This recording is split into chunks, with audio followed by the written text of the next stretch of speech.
Hello, everybody. One more time. Old Buck Dave here at episode 181 of Two Old Bucks, along with Talk to me. Old Buck Dale. Old Buck Dale. All right. As predicted, he is here with us. He is the other Buck. And he is still old, as am I. Hence the name. Hence the name. Yeah. So, well, we purposely kind of waited till today to do this recording because we are now recording during the eclipse.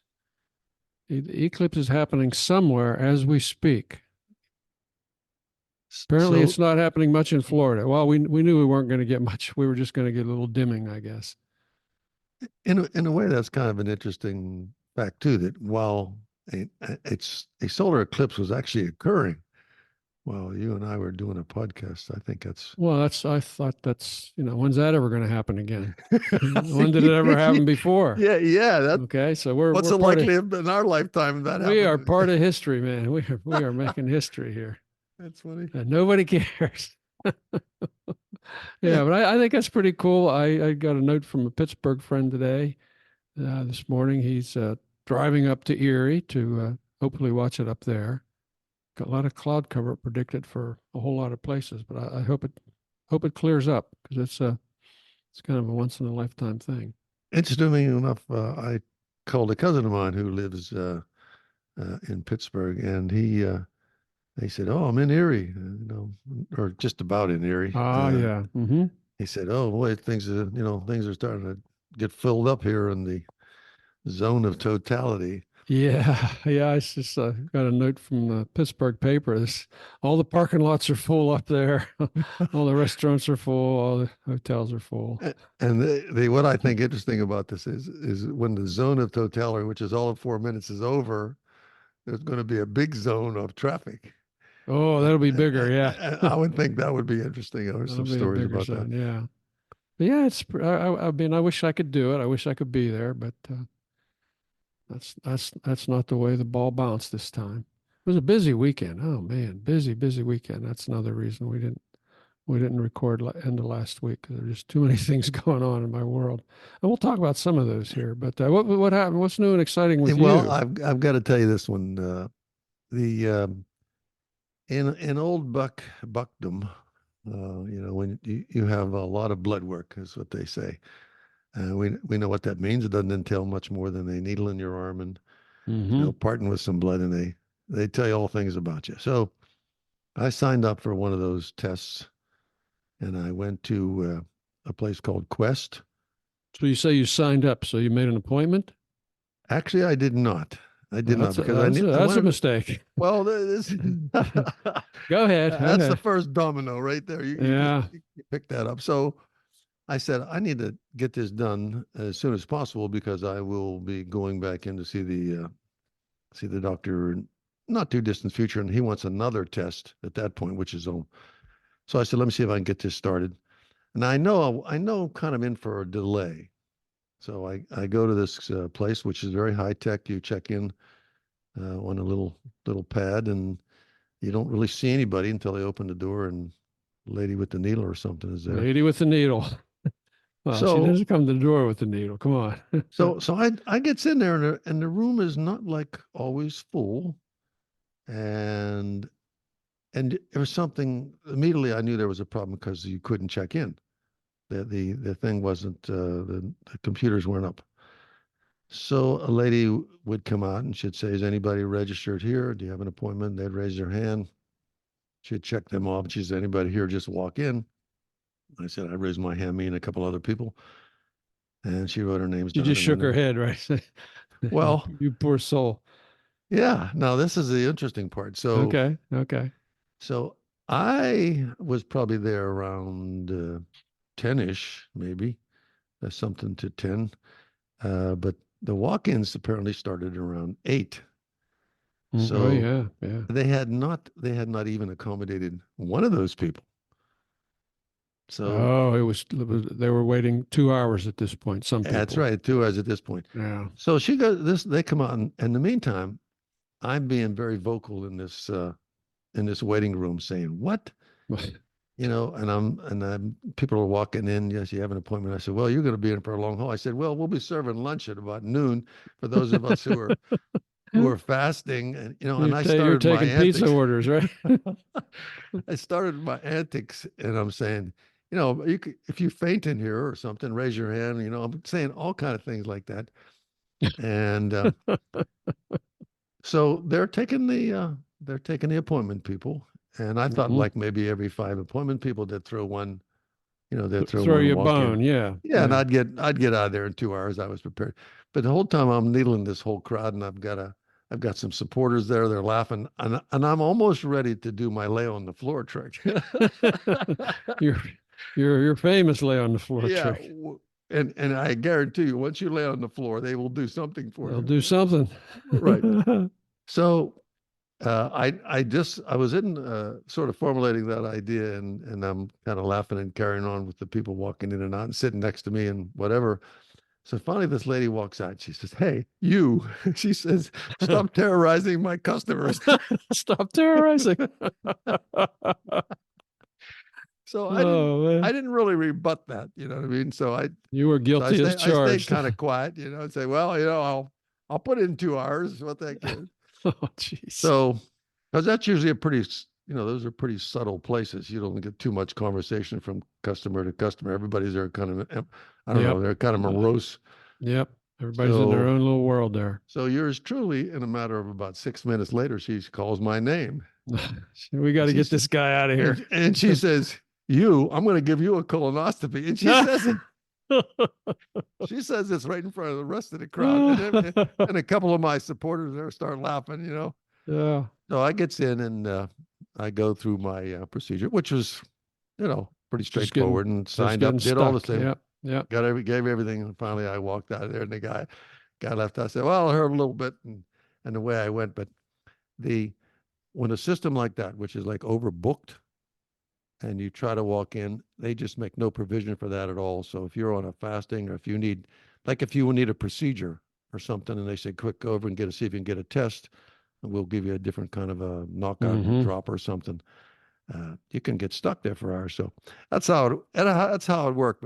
But I was, you made it through. You didn't. They just made no provision for us poor walk-in people. I mean, I was prepared to sit there for 2 hours if I thought I could get in, but she kept saying, I might not take you today. And then I got cheeky. So then you get. Anyhow, that's my story. The next one I will make an appointment, because I know. Yeah. I did the same thing. I was probably like a month ago. I had to get blood tests. And I thought, I'll just get up there early in the morning, and I'll just be in and out of there. Well, it was the same deal. I was actually third on the list of walk-ins. And I said, well, how long does it think it's going to be? And she said, probably an hour and a half. I thought, geez.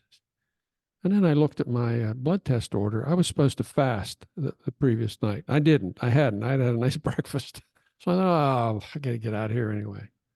So then I had to, went back and actually made him an appointment and got in as scheduled. So they won. Nobody was on the floor. But they defeated you, buddy. They defeated you. Yeah, they did. I rolled over.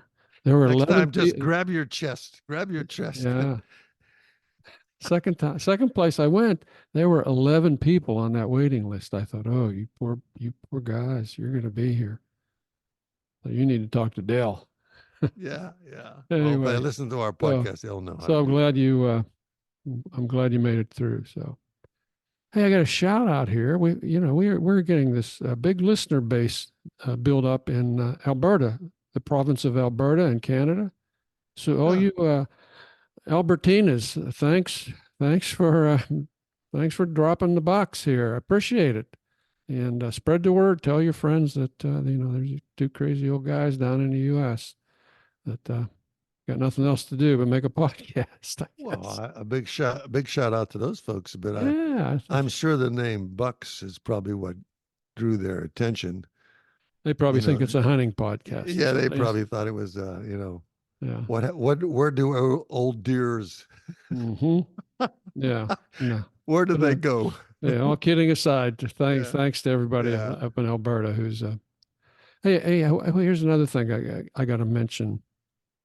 On April 1st, this is no joke. Google Podcasts went away.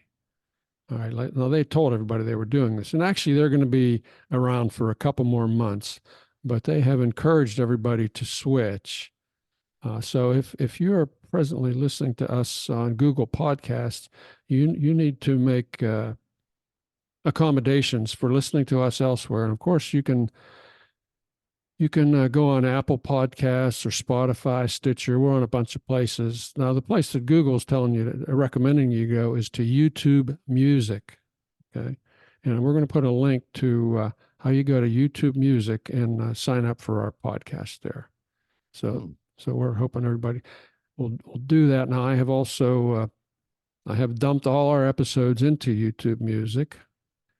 The good news there was we picked up a few new listeners there who stumbled across us on YouTube Music and said nice things about us. So that's good.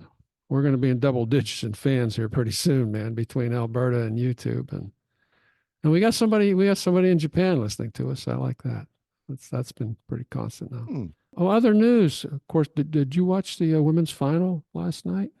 I thought that was on, but I did not watch it. But I jumped up first thing in the morning as soon as I found out who won and got all the highlights. Mm-hmm. And it was on for quite a bit. You know, they talk about that on Sports Central or something for quite some time. But it must have been a absolutely fantastic game. Yeah, well, we recorded it. I recorded it because we were going to be at the Sarasota Film Festival, and then we watched a version of it when we got back. For anybody that doesn't know, South Carolina did complete the whole sweep, 38-0 for the season. They really were the better team against Iowa. I mean, once you get past Caitlin Clark, you know, it's a nice team. But South Carolina, boy, had some tough. They had that Camila Cardoso, 6'7", playing inside. They had a nice point guard. It was really a well-balanced team. They did a lot of. They deserved the win. They deserved to be number one. But I did mention the Sarasota Film Festival. Okay, I think I mentioned last week we were going to see a movie there, which we got to see. But let me just talk about if you can indulge me for a few minutes. Mm-hmm. Talk about some of the things that we saw. Now, the first thing we saw on Saturday was live action shorts. These were the 5 films that were nominated as live action short films for the Oscars, and you just saw one of them win here a couple of weeks ago. Now, we got to watch all 5 of them. They were all really, really good films. The first one was called The After, and it deals with grief. I'm not going to say a whole lot about them, but I recommend people to watch them. It deals with grief. It's not a happy movie, but it was made in the UK, and you'll recognize a couple of the people in it. The second movie that we saw was called Red, White, and Blue, and it deals with an unexpected pregnancy that was made in the USA, and it has dealing with going from one state to another state. And again, it's kind of a tearjerker. I'm just going to warn you now. And then from Denmark, we had Night of Fortune, which is also about the loss of a loved one. So these all sound like bummers, and I mean, and they were in a way, but they were just so well done. And this one also had some humor laced in it. It was really well done. Of course, it was subtitled, and it was just terrific. Then the fourth one was called Invincible. This was made in Canada. It was based on a true story, and it's essentially the 48 hours in the life of a troubled 14-year-old boy. Again, not a comedy. All right, so I'm just going to warn you. But again, a good film to watch. And the last film, and the one that ended up winning the Oscar here recently, was The Wonderful Story of Henry Sugar. Okay, now this is based on a Roald Dahl children's story, and it's about learning to see without using your eyes. And it had some real heavy hitters in it. It had Ben Kingsley, Benedict Cumberbatch, Dev Patel, Ralph Fiennes, never sure how to pronounce his name, and a couple other people you might recognize. It was made in the UK and the US. Really a quirky movie. I guess I could see why it won the award. There was a lot of really clever stuff going on in there. It was almost like a play in that they're moving scenery in and out while the people are talking, and it was just it was really cute. It was a good story. So they were all good stories. And then interestingly, before they started, the fella, the film festival guy, explained how a short story gets nominated for the Oscar. I didn't know that. So he said you can be nominated three ways. First of all, if you are a winner at a film festival, then you can submit it for the Oscar. Secondly, if a student film, a student of film places first, second, or third in a competition, then that film is eligible to be submitted for a nomination. And the third way is that if the film is shown for 7 days in a theater that charges admission. Three ways you can get your film nominated for the Shorts Oscar. And he said this year they had 120 films submitted, and then the committee got this down to 5 films, through several iterations, and then they submitted these 5 films to the Academy for voting. There was a couple of the shorts are available. The After is available on Netflix, and The Wonderful Story of Henry Sugar is available on Netflix. I'm not sure about the other 3. Another film we watched was called Thelma, and it's about an elderly woman who gets scammed out of $10,000. It's a scam where somebody has recorded her son speaking and has been able to duplicate his voice and say, "Grandma, I'm in jail. Don't tell my parents." That scam. Mm-hmm. And so it actually, the film is based on the guy who made the film. This actually happened to his grandmother. Certainly the first that part happened to his grandmother, and then he built a movie around this. So the cast included Richard Roundtree. That was his last role. He died recently. Parker Posey, who is in all kind of independent films. Love everything she does. Malcolm McDowell and June Squibb played the grandma. And it actually premiered at the Sundance Film Festival, and it's going to be released in the U.S. on June 21st. And that's definitely a full-length film, right? It was it was probably 100 minutes, something like that. I'm sure. I'm so sorry for not checking, but yeah, it was the real thing.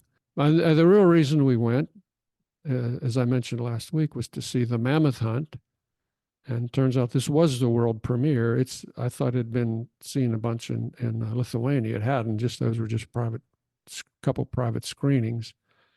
So this was the world premiere of this, and it's a documentary covering the search for a film that was made of a play that was banned in Lithuania by the Soviet authorities. The director was, as I mentioned last week, was Jonas Jurashis, who now lives in Sarasota.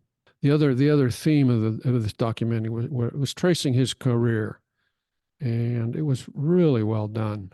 He was kind of a rebel rouser. He was the director of the Kaunas State Theater.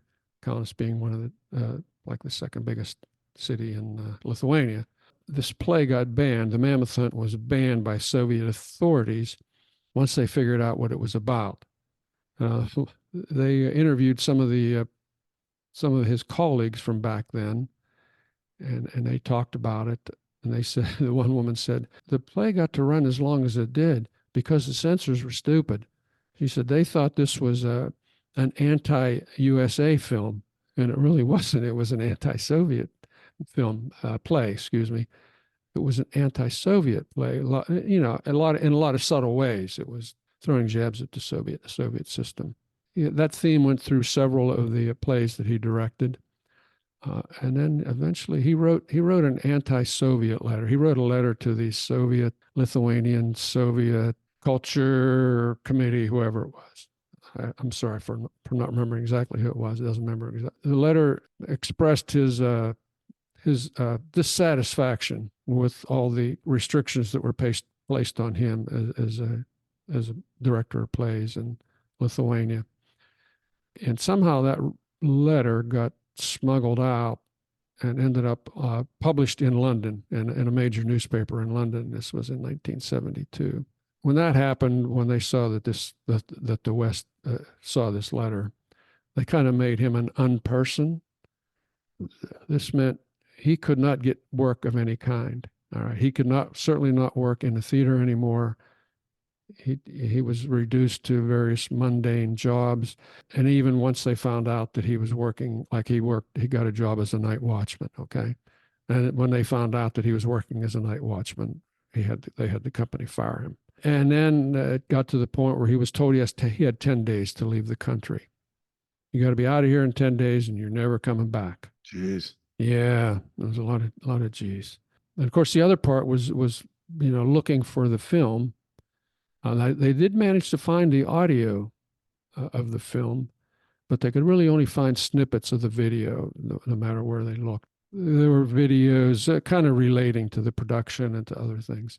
But they did have some old black and white home movies, basically, that showed Jonas and his wife Maria being very young, handsome, beautiful, dancing, celebrating with their friends, celebrating the opening of the play, champagne toast. It was really pretty. It really choked me up. Because I know these people now. They're both, Jonas he would be 88 right now.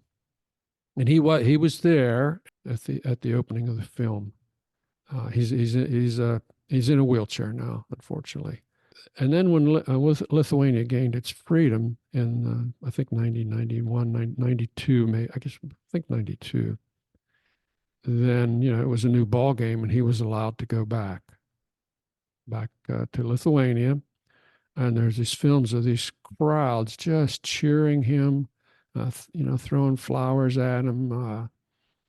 It was really sweet. At this point, he's middle aged, and he's continued a successful career. And again, they had some interviews with some of the surviving colleagues, but it wasn't really a fluff piece. It wasn't just because the one woman or one or two people kind of criticized him and said, well, he could have just stayed here. He could have stayed here and lived with the constraints that were put on him, and he'd still be one of us. But he's really not one of us anymore. He left. Now he's back. He's not one of us. He didn't go through everything that all of us had to go through. So that was a little bit of a ouch. So as I say, he didn't suffer enough, apparently. He didn't suffer enough, I guess. Yeah. Yes. Also in the film, it shows him. This was about 3 years ago, visiting the theater in Kaunas that he ran, meeting young people there. Some and then a bunch of them didn't know them. He had to introduce them, say, I'm Jonas Jankauskas. Okay. Dave, I think it's fantastic that you actually met the man, because obviously his time on earth is probably shorter than ours. And yeah. And I mean, it's just to be in the same room, or to actually, someone who has gone through something like that or did all those things. I mean, I just still can't imagine you. Okay, you got 10 days to leave the country. Yeah. What the heck do you do? But, again, it showed him in recent years, and you could see he's feeling lost, like the world has left him behind. And as you've heard, you never can go home again. And that was kind of the feeling that developed in him. Mm. Really, really a touching film. I choked up in several places. And we were invited to a party afterwards. So we get to meet the filmmaker at the party. It took her 7 years to make the film. And we met the present director of the Kaunas Drama Theater. That's the job that Jonas had. He made a nice speech at the opening of the movie, of the film. He had an opera singer with him, a tenor, and he sang for us in Lithuanian. And I didn't understand a word he said, but I got choked up again just by seeing the emotion in his voice. All the people there are crying. It was really beautiful.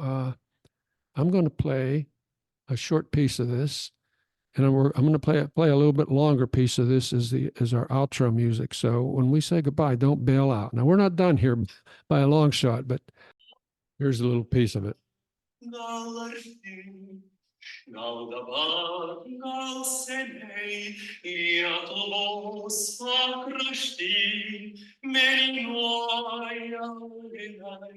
So we're gonna play a little bit longer piece of that as our sign off music here tonight. So anyway, it was quite an adventure. Quite an adventure. Yeah, there. It was just a terrific time, and again, we got to meet a whole room full of Lithuanian people. They broke out into a chorus at one point, all singing a song together, and the director of the Kaunas Theater recited a long poem in Lithuanian, which of course I didn't understand, and then he did another one in English, which I did understand. So. I mean, this was just a terrific crew of people. It was just wonderful. So, I'm not sure what's going to happen with the Mammoth Hunt. It's going to be shown at another film festival. I think it's the Chicago Film Festival here in a couple of weeks. But well, let's hope it gets picked up by somebody for distribution. It was a fine weekend. I was just thinking about the man himself. I mean, what an ordeal.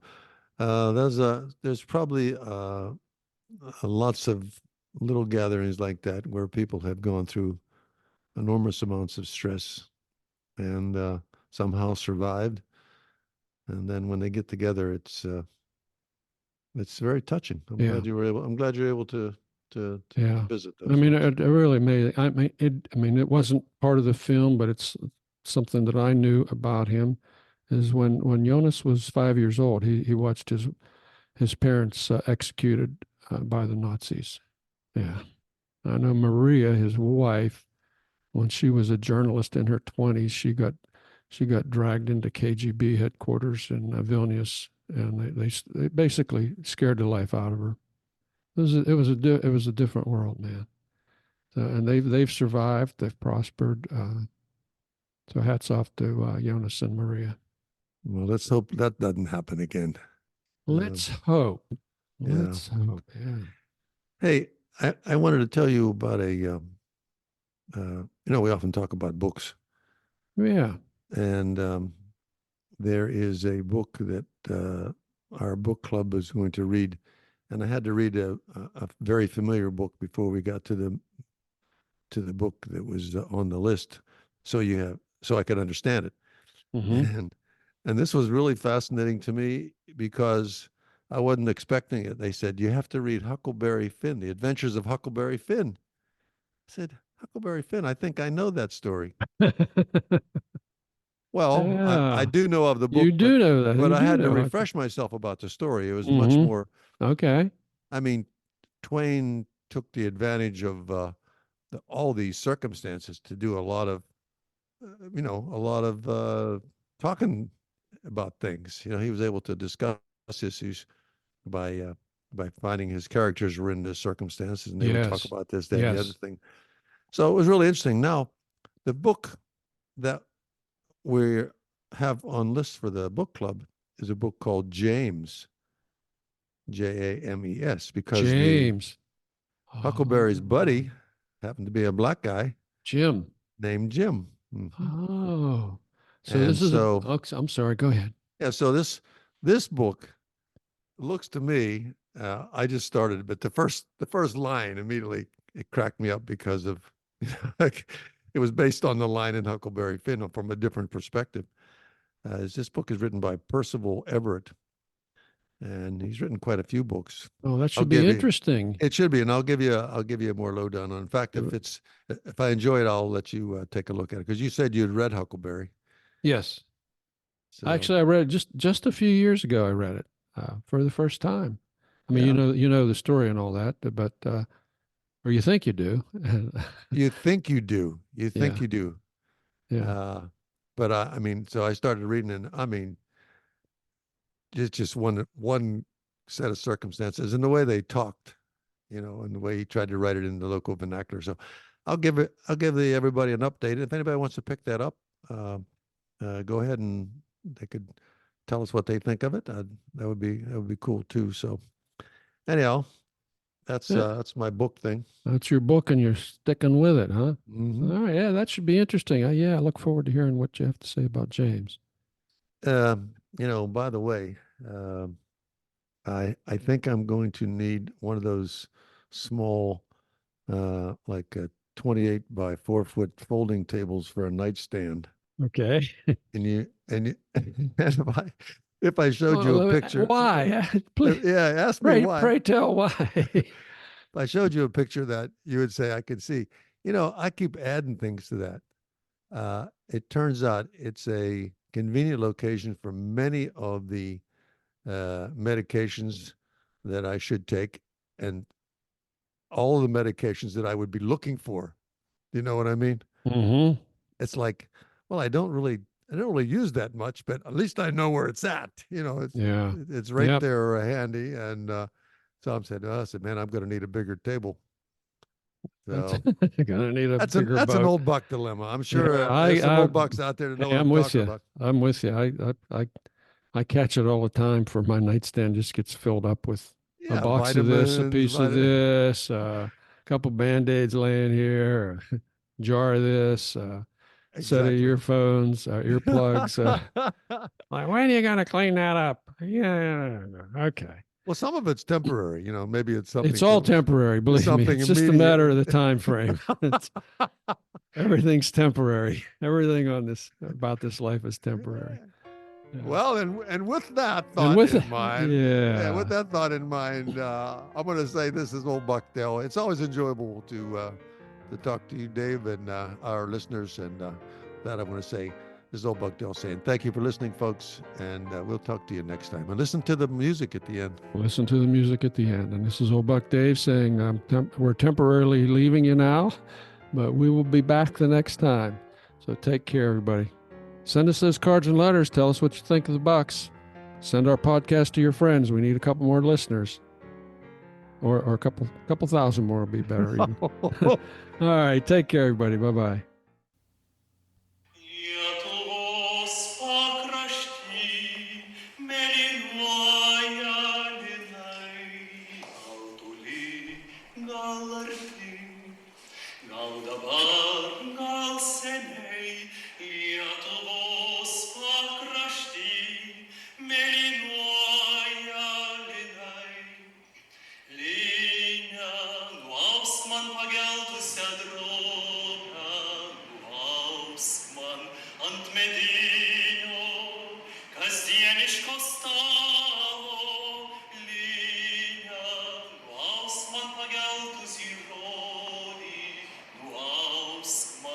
Mammoth